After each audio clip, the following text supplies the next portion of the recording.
Então, eu convido Luana Pereira da Costa, líder do Desk Antidiscriminatório da PMR, Petri e Machado Advogados. Por favor, Luana. Por favor, fica aqui, bem pertinho de mim. E Cláudia Perazio, gerente de recursos humanos da ADP. Ah, Cláudia! Cadê Michele? Precisamos aguardar. Eu posso começar mesmo? Então tá. Então vamos começar nós três aqui, meninas. Eita, que esse negócio, essa palavrinha representatividade, é uma palavra que a gente foi aprendendo ao longo do tempo, né? Porque quando eu comecei a trabalhar com comunicação, vamos colocar assim, né? Com arte, comunicação, essa palavra não existia, não é?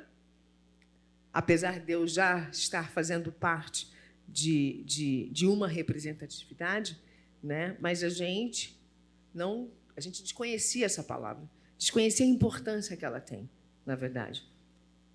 Luana, eu vou começar com você, então. Como é que as empresas devem atuar para alcançarmos índices adequados, palavra fofa, de representatividade, performance da mulher negra nesse mercado competitivo? Bom, antes de começar, eu vou começar fazendo a minha audiodescrição, então. Eu sou uma mulher negra de pele clara, tenho os cabelos também crespos, na altura do ombro, estou com um blazer vermelho, uma camisa branca. Hoje eu não estou de óculos, eu estou de lente de contato. E eu estou aqui, posicionada aqui. Bom, falar de representatividade, embora eu não vou entrar tanto nesse assunto, mas antes de começar, eu queria dizer, Isabel, que essa palavra mexe comigo estando ao teu lado, porque tu é uma pessoa que, para mim, pelo menos, acredito para muitas de nós também, representou isso numa época em que a gente não se via, né, na televisão. Então, de verdade, quando as gurias do conselho disseram assim, Isabel Fulares vai apresentar, eu falei, não, pausa para eu ter um faniquito, que eu vou estar do lado da Isabel. Eu já mandei foto tua para minha mãe, para minha irmã, para todas as revistas que eu vi tu e me via em ti, ou na Thais Araújo e outras mulheres negras, que no ambiente, no momento que a gente vê hoje as gurias, adolescentes, enfim, né, com outras referências, e eu penso, bom, crescer com esses cabelos, com tantas possibilidades de existir, que embora eu seja uma pessoa bastante jovem, e as meninas no toque anterior falaram Pois aí eu posso perguntar a sua idade? Pode, eu tenho 29. 29? Eu vou fazer 50 daqui a 2 semanas. Santa Melanina, né? Pelo amor de Deus. Obrigada. Tô bem, gente? Eita lasqueira, tô acreditando em vocês, hein? Menina, você só tem 29. Mas eu sou de uma família que eu sou atemporona, então minha irmã mais velha tem 52. E é sua contemporânea. E teve ali e teve ali, claro, um alicerce. Minha irmã assinava a revista Raça. Ok. Então, aí faz sentido, né? Porque eu fico me perguntando, se você fala que tem 35, eu já ia falar, agora entendi, tá bom. Então vai, por favor, desculpa te interromper. Imagina. Até me perdi também, porque você é muito linda. Não, mas só, deixa eu falar uma coisa. Então, deixa eu complementar essa questão de representatividade. Eu, de fato, desconhecia essa questão de eu representar algo e tão grandioso. Você vê o quanto o racismo é cruel com a gente, né? Eu demorei um tempo considerável para entender quem sou eu na fila do pão. Né? De verdade, assim, eu tenho tido muitos relatos como o seu, como o dela, né? De outras mulheres que me acompanharam, que me acompanham, né? Do quanto eu fiz diferença, seja só sendo artista, ou sendo mãe atípica, enfim, tantas lacunas que eu preencho e represento hoje, né? Que eu fico pensando, meu Deus, que responsabilidade que eu tinha e não sabia. Não sabia mesmo. Mas hoje sei, tá? Sei bem quem sou eu nesta fila. Se sei. Bom, mas eu vou responder a pergunta, né? Não, tranquilo, posso seguir. Bom, desculpem ter dado uma pausa, mas precisava falar isso. Então, voltando à pergunta, né? Eu sou advogada, tenho trabalhado com isso, tenho feito uma intersecção entre as pesquisas que eu já fazia, principalmente no campo do direito da sociologia, sobre a antidiscriminação e o compliance, né? E com relação a como que está essa presença das mulheres negras, e a gente sabe que representatividade não é suficiente, né? Representatividade pela representatividade não é suficiente. E nos talks anteriores nós falamos, né, como que essa presença das mulheres negras ainda é muito pequena. Tem uma pesquisa recente da McKinsey com a Lenin que trouxe que as mulheres, em geral, elas têm uma alta rotatividade em cargos de liderança, elas acabam não ficando. E eu acho que uma das coisas que as empresas acabam pecando, pelo que a gente observa, e acho que vocês podem concordar, é que se tem focado muito no recrutamento e pouco na retenção, né? Então, as mulheres, em geral, são mais expostas, por exemplo, a microagressões, do tipo, né, serem questionadas nas suas opiniões como chefes, como lideranças, serem confundidas com pessoas de cargos inferiores, mais júniores, enfim, né? Mas que a gente sabe bem de onde vem esse viés para nos colocar nesse lugar. E mulheres negras e mulheres não brancas acabam sentindo esse impacto de forma ainda mais forte. Vocês trouxeram anteriormente a questão do colorismo, mulheres pretas também mais ainda. E a falta dessa preocupação com o ambiente de trabalho, que não só seja diverso, mas que efetivamente consiga reter esses talentos, pode ser um caminho para as empresas também, né?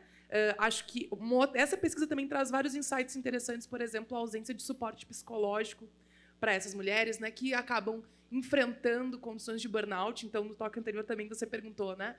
Alguém quer ser mãe, é mãe, e qual que é a jornada de trabalho que muitas vezes nós exercemos.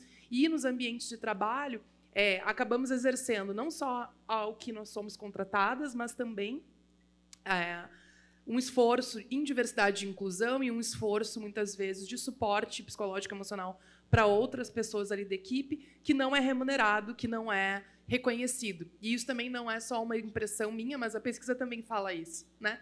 Então, essas mulheres estão tendo mais burnout, essas mulheres estão se sentindo menos acolhidas nesse ambiente de trabalho, elas não têm alguém que a gente fala do sponsorship, né? Daquela pessoa que te suporte no sentido de corroborar as tuas opiniões, o teu nome, né? Colocar confiança, né, no que tu estás dizendo.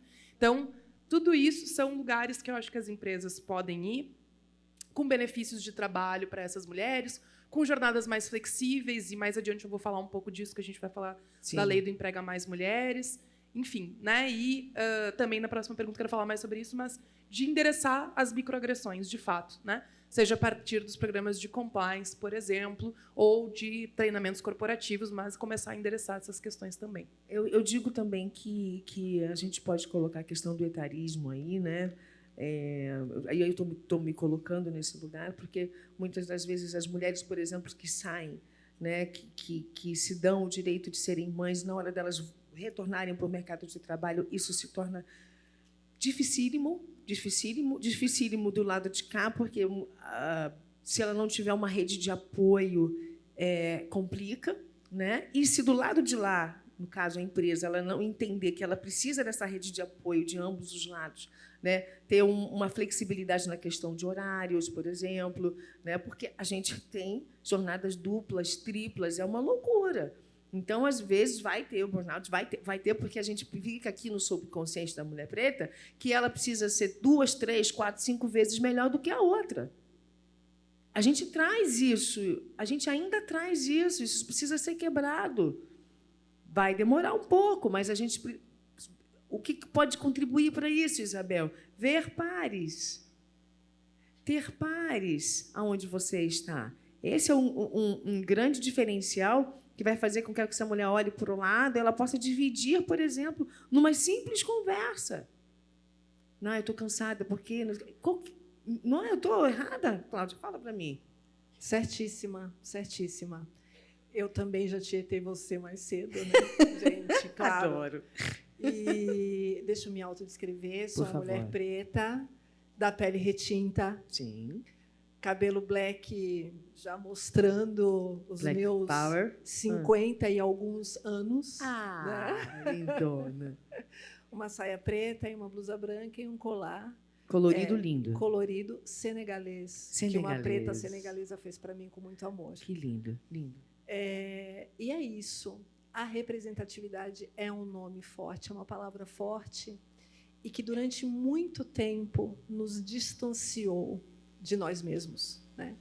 Então, eu procurava iguais onde eu frequentava, eu procurava na televisão, como eu falei para você mais cedo, e eu tinha a Isabel, né, na televisão, a minha mãe e a minha irmã em casa, né? Meu Deus do céu, vocês ouviram isso aí, gente? Porque assim, e hoje não, né? Hoje, depois das falas aqui das nossas pretas Sim. potentes anteriores, da doutora Roberta, da Luana, falando que a melhora hoje no nosso cotidiano, ele vem mostrando isso, né? Então, a famosa reparação histórica vem acontecendo, que não tem reparação nenhuma, porque a gente não consegue reparar nenhuma dor e nenhum corpo morto. Mas existe o esforço, e o esforço tem aparecido, né? Pelo menos um pouquinho mais do que a gente tinha antes. Sim. Nossa, você já praticamente começou a responder a minha pergunta para você, né? Por conta dessa representatividade menor. Eu não vou dizer falta de representatividade, porque hoje nós temos. Nós podemos dizer que temos, porque olha para esse auditório. Mas não somos só nós três que estamos aqui em cima. Cada uma de vocês, como eu falei no início, é uma representante e está ali, com certeza, influenciando, incentivando e entusiasmando outras meninas. Podem ter certeza disso. Nenhuma mulher acende, nenhuma mulher preta acende sozinha. De fato, não.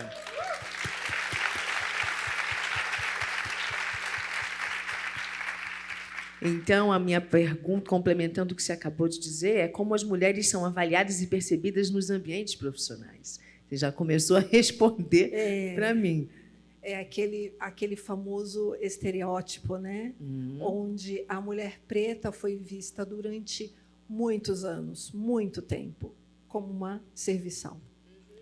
Então, e para sair desse pensamento, né, que permeou a gente durante 388 anos de escravidão, mais 135 anos que nós não estamos nela, mais com uma cultura que foi arraigada, que foi criada dentro dela, como é que a gente faz para sair? Hoje, dentro do nosso mundo corporativo, que a gente tem mulheres pretas que permanecem na mesma função durante muito tempo, porque ela é muito boa fazendo o que ela faz, né? Então, ela é muito boa, ela é guerreira. Guerreira. Eu não quero ser guerreira, eu quero ser presidente da República, eu quero ser médica, eu quero ser ministra, né? Então, vamos lá. Não quero ser guerreira, porque as guerreiras que estão aqui, a maioria delas vivem nas periferias aqui de São Paulo e demoram 2 e 3 horas para chegar nos seus ambientes de trabalho, né? Então, deixam seus filhos com as avós, ou parentes, ou creches públicas. Então, esses acessos, que foi a falta de oportunidade que nos presentearam quando a gente saiu da escravidão, ela está com a gente até hoje, lado a lado. Claro, um pouquinho menos, vai deixando, a gente vai conseguindo entrar nas empresas com muita dificuldade, né? Mostrando para as empresas com um taco de beisebol da Samantha, às vezes, em cima da mesa, né? Para ter algumas conversas. Samantha, está indo, Samantha? Você foi embora. Oh, meu Deus. Maravilhosa. Maravilhosa. Maravilhosa. E o estereótipo ele continua, né? Então, assim, as eternas analistas, assistentes dentro das empresas, a maioria delas são pretas. Por quê? Porque ela faz muito bem isso que ela faz, ela segura a onda. E se a gente fizer uma promoção, quem que vai fazer no lugar, né? Então, assim, E as vagas gerenciais, as vagas de diretoria são predominantemente brancas. Então, só para finalizar, a gente não quer o lugar que a branquitude fala para a gente onde a gente tem que estar. A gente quer o lugar que é nosso. É isso. Obrigada. Oi. Oi. Ô, Luana, prosseguindo da fala de Cláudia, a gente sabe que a gente se depara com bloqueios oriundos de preconceitos, claro, pela raça, gênero, que dificultam a nossa colocação, né? Nesse sentido, assim, como as áreas de gestão e compliance das empresas podem contribuir efetivamente na construção de espaços antidiscriminatórios? Perfeito. Uma coisa breve só que eu queria falar sobre a maternidade, que eu penso bastante também, o quanto é cruel nessa questão de como nós, mulheres negras, fomos e somos impedidas de sermos mães, né? Sempre que a gente fala de interseccionalidade, a gente fala das experiências que são moldadas por gênero e raça, no nosso caso, e que são mais únicas, específicas, quando a gente compara com mulheres brancas, né? E enquanto e aqui nós temos algumas mulheres brancas, né, que estão ali lutando, militando pelo direito de não serem mães, nós estamos buscando o direito de exercermos uma maternidade, muitas vezes, né? Mulheres negras nos anos 80 foram esterilizadas compulsoriamente, né? Mulheres negras durante a escravização foram afastadas dos seus filhos, foram obrigadas a serem mães de pessoas que seriam escravizadas e vendidas e retiradas do seu seio, não, né? Enfim, tudo isso é muito cruel, né? Mulheres negras Demais. hoje têm os seus filhos sendo mortos pela violência policial, pela violência urbana. Então, mais do que não querermos ser mães, nós precisamos ter o direito garantido de nós podermos exercer uma maternidade que as nossas mães não tiveram o direito, muitas vezes, de conseguir exercer, né? Enfim, acho que as empresas precisam também estar atentas a isso, porque exatamente isso, né? A questão da interseccionalidade ou da composição de gênero e raça que as mulheres negras representam tão bem diz muito dessa preocupação com um olhar específico para as mulheres negras, que não é o mesmo olhar para as demais mulheres. Porque, senão, a gente vai ver o que a gente vê com ações afirmativas, por exemplo, que não levam em consideração a questão racial. A evolução de pessoas brancas, pobres, muitas vezes, ou de mulheres, né, nesse exemplo, e mulheres negras, por exemplo, ficando para trás. Então, isso é bastante importante. Penso que é algo bastante importante também em relação à compliance.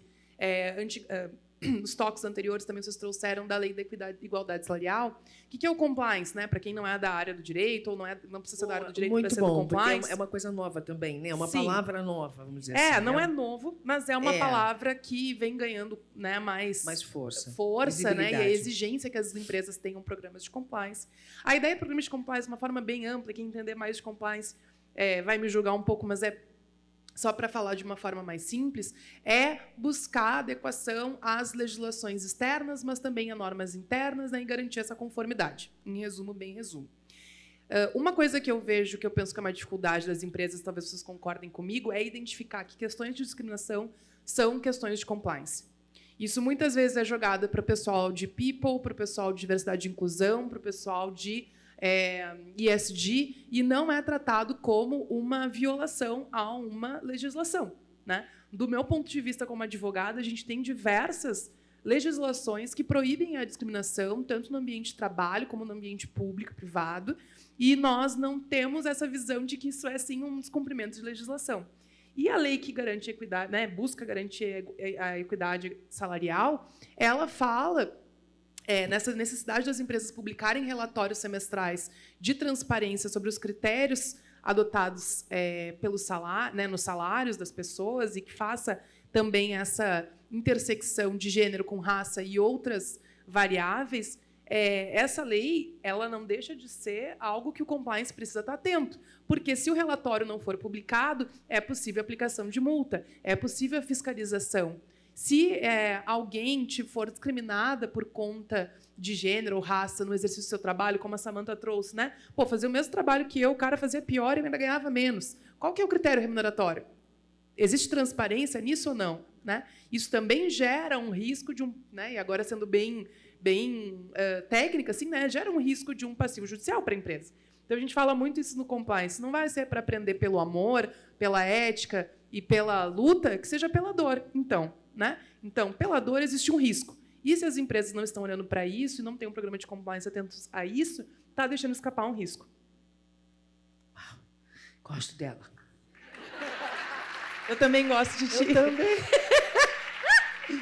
Lina, gosto de verdade. Gente, só para dar uma satisfação, a Michelle teve um problema e não vai poder estar conosco nesse painel. Então, vamos seguir nós três. Tá? Espero que não seja nada grave, enfim, que esteja tudo bem com ela.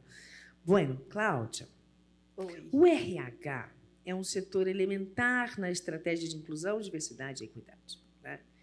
Comenta com a gente um pouquinho sobre as demissões em massa que aconteceu no primeiro trimestre de 2023 e impactou a empregabilidade da mulher negra. Muito. Bom, o RH ela é uma área mutável, né? E tem que ser.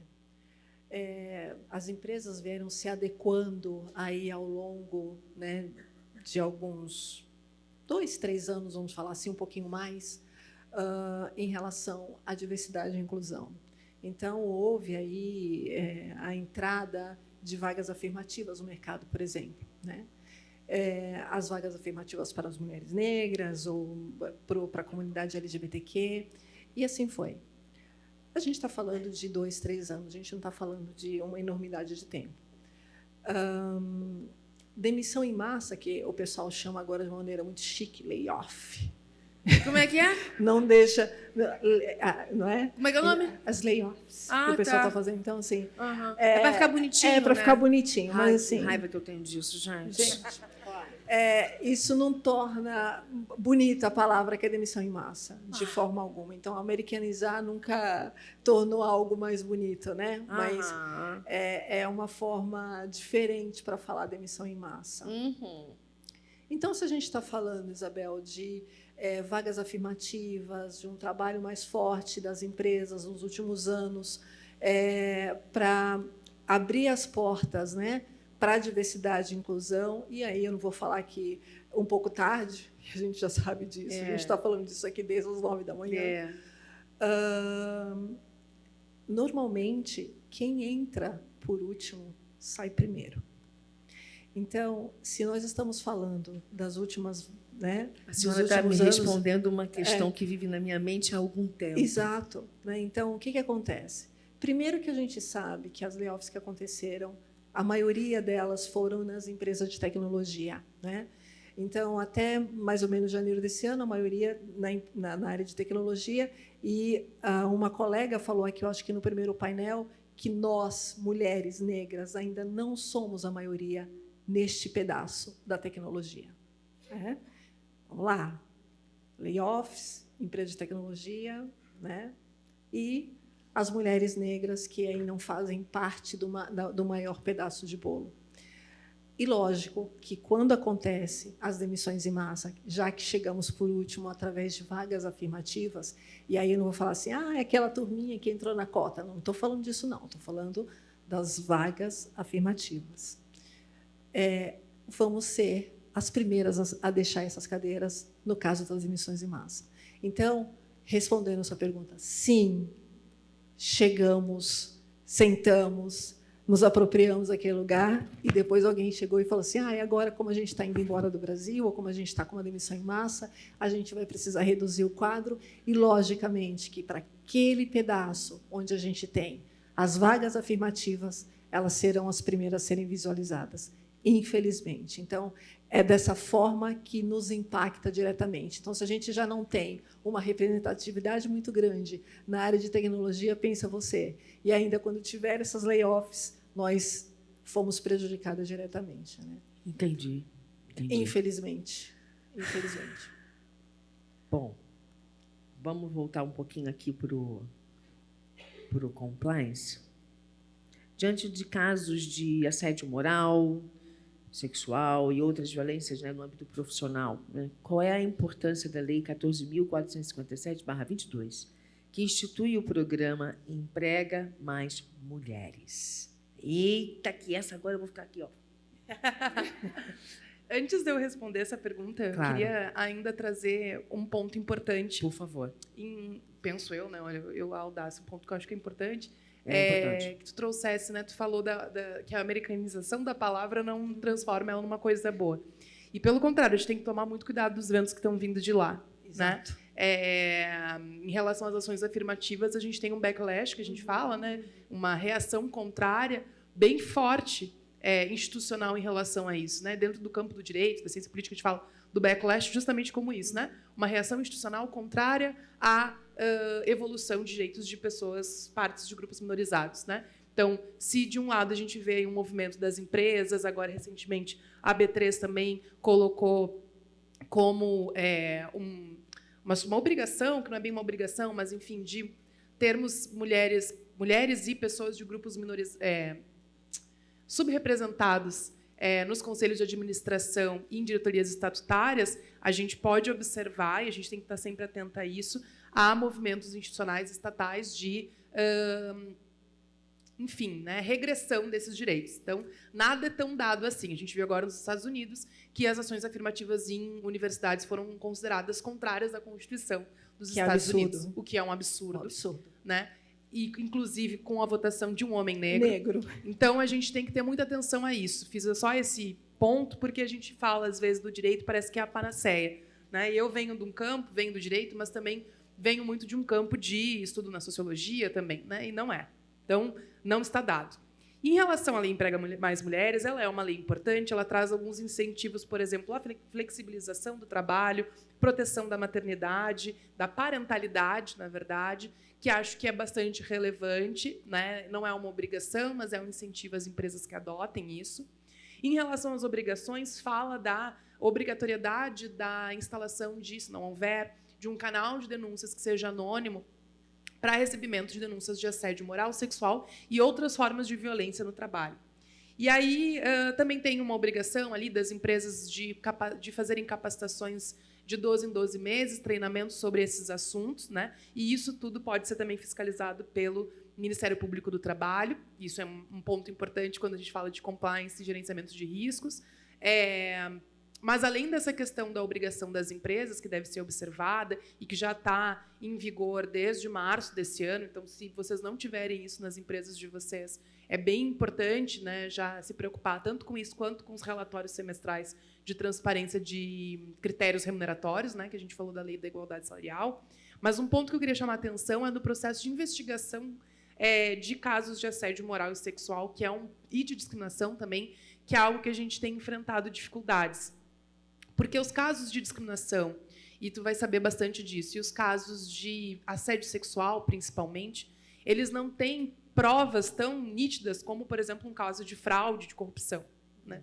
E o pessoal, né, o compliance vem muito disso, né, do combate à corrupção e às fraudes no ambiente corporativo. Mas quando a gente fala de assédio sexual, principalmente, e isso a gente faz no Poder Judiciário, por exemplo, quando num caso que eu atue, né, e tem alguns casos de assédio sexual, a prova nem sempre ela é contundente ou ela a gente tem a gravação do momento do assédio sexual. Isso é muito raro. O que a gente tem muitas vezes é a palavra da vítima, outros relatos que corroboram indiretamente, pessoas que viram aquela pessoa saindo chorando, pessoas que viram a mudança de comportamento no trabalho, enfim, né, pessoas que ouviram algo. Então, a gente tem, às vezes, no direito a gente fala isso que tentar, né, em outras palavras, tentar valorar aquilo de outra forma, né? Dar um outro valor à palavra da vítima. E a gente enfrenta isso bastante como um obstáculo. Claro que o compliance dentro das empresas não tem o papel de investigar, punir, algo disso, mas, a partir do momento que a gente exige uma prova que não tem como produzir nesses casos, a gente também está deixando desabrigadas essas mulheres, essas pessoas que sofrem violência no ambiente de trabalho. Então, acho que a lei do Emprega Mais Mulheres é super importante impor isso, mas acho também que as áreas de compliance, as comissões de ética precisam estar atentas a isso também, a ter um olhar diferenciado em relação a esses casos. Menino, mas como é que vai fazer para comprovar uma... Exceto quando você está em algum lugar público e você tem alguma câmera, né, alguma coisa nesse sentido, e aí sim, mas fora isso, você dentro de um ambiente corporativo, né, ser assediado moralmente ou até sexualmente, enfim, por o seu chefe, que coisa louca isso! Como é que você acredita que a gente possa... qual seria um dado, um mecanismo que a gente possa fazer para a gente criar, encorajar essa mulher a fazer essa denúncia, por exemplo? Porque, provavelmente, ela não vai denunciar. Se for uma mulher preta, ela dificilmente vai denunciar, ela vai se silenciar, porque ela não vai querer perder o emprego. Não vai querer. Como é que a gente conseguiria promover um encorajamento dessa mulher de fazer uma denúncia para que ela pudesse, né, não perder ali, sei eu, quantos anos da vida fazendo terapia, por exemplo? Sim. Casos de assédio sexual são difíceis de terem prova. Até assédio moral, às vezes, a gente tem um pouco mais do que assédio sexual. Sim. A lei do Emprega Mais Mulheres traz uma questão importante, que é a possibilidade de um canal anônimo. Mas precisa ser anônimo mesmo. Né? Muitas vezes a gente enfrenta situações de que é anônimo, diz que é anônimo, diz que é uma ouvidoria anônima. Isso já aconteceu mais de uma vez. De chegar a nós que enviaram um relato com o nome da pessoa direto para o denunciado. Aí expõe. Uhum. É porque ele tem direito à defesa. Sim, mas nós não estamos fazendo um processo judicial. Né? Não é isso. Então, da pessoa ser exposta ali. Uma coisa que eu acho que é bastante importante também é a não revitimização. Que isso, antes de fazer esse giro para o corporativo, eu trabalhava com violência doméstica e de gênero. E isso era uma coisa que a gente falava muito no campo da violência doméstica. Na real, eu vinha muito para São Paulo, nos eventos do Guilherme 10, os promotores legais populares. É engraçado estar aqui em um outro ambiente também conectado. Mas a gente fala muito da não revitimização, né? Não fazer com que a pessoa repita 1000 vezes a mesma história, não culpabilizar, nem direta nem indiretamente, acolher, ouvir, não fazer tantas perguntas. Né? No procedimento, se ela vai ter que ser ouvida uma vez, tenta não repetir isso milhões de vezes. E, às vezes, é uma coisa simples que, até nos meus atendimentos, como advogada mesmo, eu faço. Se a pessoa já me contou uma vez, eu tenho que apresentar essa história para um outro advogado, eu tento encurtar, sabe? Dizer assim, tu me dá licença, eu vou falar o que tu me disse, se tiver algo para complementar, tu me explica. E as pessoas sempre ficam aliviadas. Porque repetir algo que tu passou, um trauma, uma violência, ter que contar de novo é reviver aquele gatilho. Demais. Então, também ter políticas de não retaliação, que a gente, em geral, tem nos programas de compliance, que a pessoa não seja retalhada. A gente viu agora casos bastante recentes que eu falo, porque se tornaram muito públicos, de assédio sexual, que foi da Anvisa, mais recentemente, e o da Caixa, que ficou muito conhecido. Sim. E as mulheres não só não tinham o anonimato respeitado, como eram retalhadas, eram revitimizadas, né? E não se tinha nenhuma resposta congruente a essas denúncias de assédio sexual. Então, isso é todo um exemplo de como não fazer. Entendi. Né? Então, pode-se fazer todo o contrário, né? Dando essa possibilidade de uma denúncia e um acolhimento que seja realmente efetivo desses casos. Meninas, quer complementar? Nosso tempo acabou. Então, acabou? É mesmo, Olha, você não sabe o que está atrás de você ali, ó. Isso não é real, Cláudia. Não é real, gente, não acredito. Eu olhei agora, estava 20, agora está 8. Como assim? O que aconteceu? Complementa, eu só ia complementar a Lu e falar que dentro do espaço corporativo é exatamente o que você falou, Isabel. A maioria das pessoas, das mulheres principalmente, elas se calam. A mulher branca, ela se cala também, mas a mulher preta, ela se cala e tem medo. O medo faz com que essas mulheres paralisem. Né? Então, quando a gente teve o caso da Caixa Econômica Federal, que foi escandaloso, né?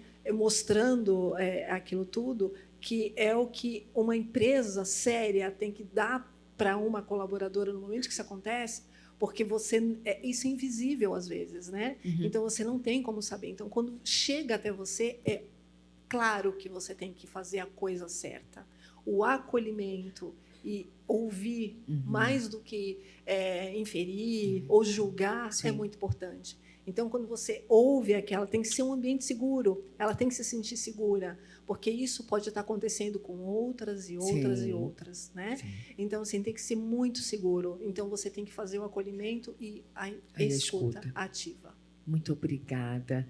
Nós vamos terminar o nosso painel maravilhoso. Adorei também esse painel. Vou adorar todos, é óbvio.